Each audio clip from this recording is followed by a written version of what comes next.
damit ay tutungo tayo sa malabon ng mga ilang araw. Wala rin lamang ang iyong inaama. Enjoy ko na, pinsan. Pakailangan ang bahay roon. At isa pa, malapit ang kita. Naganap si Ibarra. Kinuha sa kalupin ang isang papel. Pinakita ang dalawang nangingitim tuyo. Ngunit mabango. Ito ang dahon ng sangkong na nakala mo sa akin.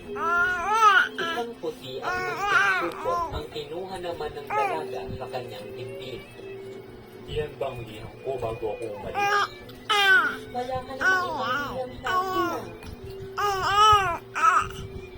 Ayaw kong umalis, ngunit ang katwiran ng aking ama, ikaw ay lalaki, kaya tutungkulan mong matutunan kung ano ang buhay at na mapaging